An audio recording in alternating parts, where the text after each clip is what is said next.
Falando em fluxograma, então vamos começar aí, Bernardo. Então a gente tem aqui, um dos primeiros tópicos que eu queria abordar aqui com você, como que a ergospirometria então ajuda a definir a causa da dispneia? Então a gente vai acabar deixando aqui, em um card em algum lugar aqui, ou aqui no link da descrição, o pessoal aqui do estúdio deixa, até para lembrar vocês dos outros 2 episódios que a gente gravou com o Bernardo, onde a gente já vai abordar, né, VO2, o que é slope, as curvas e tudo mais, e aí a gente já fica um pouquinho mais fácil de dar o start aqui para frente.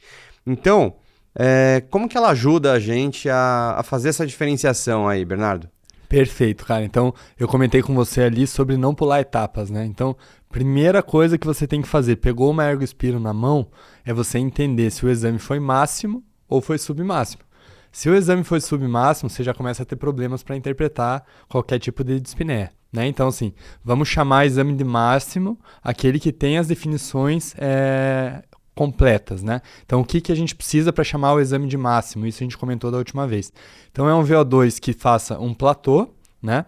Um paciente que tenha atingido a exaustão e o coeficiente respiratório, que é aquele VCO2 dividido pelo VO2, maior do que 1,1.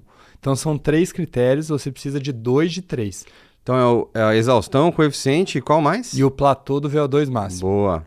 Ou seja, falando aqui, né, o cara precisa atingir a exaustão para ter um exame máximo, você já viu aí que não, né? Uhum. Se ele tiver um platô de VO2 com um RQ maior do que 1,1, já é um exame máximo. Perfeito. Então, primeira coisa que eu tenho que fazer é entender se o exame foi máximo ou não. Se o exame não foi máximo, vai ficar difícil de interpretar a causa da dispneia. Foi um exame máximo, aí a segunda coisa que eu vou olhar é o VO2, o consumo de oxigênio, porque a gente tem um valor normal. Então, se o paciente está se queixando de dispneia, faz um exame máximo e tem um VO2 dentro do valor normal, ou seja, acima de 85% do previsto para a idade, significa que a dispneia não é de origem cardiopulmonar, né? Então o problema não é orgânico, propriamente dito. Provavelmente a dispneia é mais psicossomática, né? Isso é bem comum, a gente consegue ver. Então, vamos colocar então aí, a gente tem um algoritmozinho aí, o Bernardo vai fazer algumas considerações, que ele também não está 100%, né? Mas, para quem estiver vendo no YouTube, a gente tem, e a partir desse ponto aí que o Bernardo comentou. Então, primeiro viu se o exame foi máximo, e agora quem tá vendo a gente está ali no VO2 de máximo ali, que a gente tá vendo aí. Exatamente. Comenta aí. Então, qual que é o esquema, né? Primeira coisa é você olhar ali o VO2, e aí, se o VO2 está acima de 85% do predito, normalmente isso não está correlacionado à doença. Se tiver correlacionado à doença, é uma doença leve. O que eles colocam aqui no gráfico, cara, esse estudo é um estudo bem antigo. 2004, né? 2004, né? O que eles colocam no gráfico é a obesidade. Aí já vem a primeira ressalva, porque na verdade a obesidade ela vai trazer um VO2 baixo. Né? O cara vai fazer um exame máximo e vai ter um VO2 baixo. Isso não significa doença propriamente dita cardiopulmonar, mas o cara não vai conseguir atingir um VO2 previsto para a idade para ele. Então eu ficaria ali com uma doença leve e ansiedade, que é uma das principais causas de dispneia. Então esse é o primeiro ponto. Teria relação também de acordo, porque o VO2 máximo acaba sendo em ml quilo minuto, e aí por conta da razão ali a gente acaba jogando muito para baixo ali o VO2? Show. Então isso é a primeira coisa, e isso é uma coisa que eu falo para todos os pacientes saudáveis, obesos, né, que vêm fazer ergospirometria. Cara, o seu VO2 vai ser menor do que de um cara magro que fez o mesmo teste que você. Que fez o mesmo teste, chegou no mesmo ponto. Por quê? Porque ele é um VO2 relativo, não é absoluto. Então eu até mostro para eles na hora o valor absoluto. O valor absoluto tende a ser ou igual ou até maior, né? Porque o cara precisa de mais.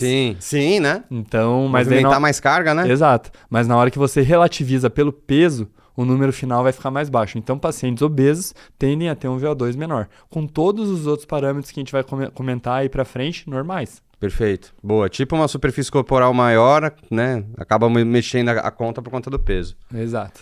Boa.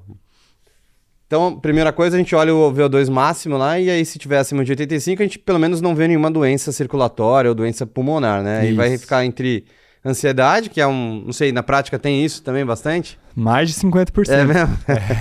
É muito comum, né, cara? E isso é bom, na verdade, o tratamento de ansiedade com relação ao exercício passa pelo paciente saber que ele não tem nenhum problema cardiopulmonar. Faz parte, né? Porque a pessoa tem muito medo, né, cara? Então começa a fazer um exercício aeróbico, começa a sentir muita falta de ar, o cara fala, pô, será que meu Vou problema exato, é do coração, é do pulmão? Não, é exercício físico. Então isso é facilmente treinável. O cara pode tocar o barco, a gente vai falar sobre isso depois, sem medo, não tem problema nenhum. Então diminui, né, a ansiedade. Então, tipo, faz parte até de você pedir o cara fazer no ambiente controlado e você acaba orientando a benignidade da situação, né? Exato, chega a ser um exame terapêutico, vamos dizer assim. Boa. Não, maravilha. Bom, e o VO2 quando ele vem baixo? Que a gente já falou do alto e agora o baixo, abaixo de 85. Então o VO2 baixo, cara, como eu te falei, pacientes, por exemplo, sem doença nenhuma cardiopulmonar, só obesidade, o cara pode ter um VO2 baixo e não ter mais nada. Então aqui a gente usa os outros recursos para a gente ver se o cara tem algum tipo de problema cardiopulmonar que esteja atrapalhando junto, aí subjacente, né? Então a primeira coisa que a gente vê é o limiar anaeróbico, né? Então quando que aparece o limiar anaeróbico? Eu acho que eu vou até deixar aqui na tela. Então vamos voltar aqui na imagem e espelhar para o povo aí. Aí. Então aqui, só para vocês terem uma ideia, já foi falado isso na última aula, né? Mas quando que a gente diagnostica o primeiro limiar, né? Esse é o método do V-slope, né? Então o V-slope é o padrão ouro para a gente diagnosticar o primeiro limiar. E rapidinho, só para não vamos explicar tudo, mas assim, o primeiro limiar seria o quê? É o anaeróbico, né? Isso, o primeiro limiar é o momento em que você começa a produzir lactato, mas você ainda tem um sistema tampão bicarbonato funcionando perfeitamente. Então você basicamente não precisa da respiração para dar conta do recado. Claro que vai ter um aumento do volume corrente compensatório, né? Compensatório, mas você não precisa dele. Isso é só uma resposta do centro respiratório bulbar. Mas o que está compensando esse cara nesse momento é o sistema tampão bicarbonato. Boa. Então é o início de tudo, né? Então a gente brinca que os pacientes com IC, eles vivem em anaerobiose, né? A gente sempre comentou isso aí. O cara muito rápido entra no limiar anaeróbico. Então aqui o método do V-slope, né? Que vocês estão vendo aí na tela, o que acontece? É a primeira quebra entre a gente está vendo o VO2 ali embaixo, no eixo X, né? E o VCO2 no eixo Y. É uma quebra da linearidade ali. Exatamente. Então o que acontece? O VO2 Volta lá a imagem, deixa a imagem aí, pessoal. Isso, deixa a imagem na tela ali. O VO2 e o VCO2, eles vão aumentando de forma linear, até que em algum momento o VCO2 vai aumentar mais do que o VO2. Vai ter uma quebra de linearidade. Por quê? Porque está sendo produzido lactato. Lactato é aquele esquema com bicarbonato, sistema tampão, né? Então vai ter um aumento de produção de gás carbônico desproporcional ao aumento do VO2. Boa. Então esse momento exato, que é o que está traçado, esse traço reto aí na tela. Para quem está vendo, acontece que ele está lá, ele está num determinado ângulo. Quando ele muda essa angulação e sobe mais abrupto ali, mais agudo ainda, entre aspas, né? Não sei se é o agudo termo, é onde entra essa mudança, essa quebra da linearidade. Perfeito. E daí o paciente com IC, por exemplo, ele atinge o primeiro limiar antes de 40% do VO2 máximo previsto. Antes de 40%. Isso. Então os pacientes que têm obesidade, DPOC, qualquer outra causa aí, sarcopenia, né, que a gente vai conversar também um pouquinho, qualquer outra causa de dispneia, eles vão atingir o primeiro limiar no ponto certo. Então eles não vão estar abaixo dos 40%. Eles vão demorar um pouquinho para atingir o primeiro limiar. Tá. E daí já começou a ficar mais fácil da gente separar os grupos aqui, né? Já vai abrindo, né? Beleza. Aí tem um outro parâmetro, cara, que eu queria falar para vocês, que muita gente me pergunta, que é o slope, né? Então, a gente já falou um pouquinho sobre o slope, né? O slope VE/VCO2, que é um marcador de eficiência ventilatória. Daí o pessoal pergunta, então o slope aumentado é sinal de insuficiência cardíaca. Não. O slope aumentado, ele pode estar aumentado nos pacientes com DPOC grave também.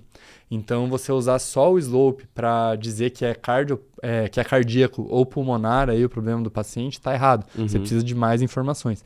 É muito mais visto precocemente na cardiopatia, mas pode estar tanto em um quanto em outro. Então, tomar cuidado com essa utilização. E o terceiro aí, para diferenciar os dois, que eu vou colocar aqui... A gente vai falar um pouquinho sobre paciente com DPOC, né? Já é na sequência. Na sequência, já. Então daí eu coloco na tela quando você mandar. Então fechou. Então, bom, basicamente aí eu ia pedir só pra gente voltar ao algoritmo, para quem estiver vendo ali. Esse é o algoritmo que a gente se baseou. Tem algumas coisinhas que o Bernardo considerou ali que não é bem assim, mas assim, isso aqui serve como um guia aí for dummies aí para você ter uma noção básica aí do que a gente tem, tá? A referência aí no slide, mas pra gente ter uma noção de como diferenciar, né? Bate o VO2, baixo VO2, alto VO2, aí a gente olha então o pico, e é isso.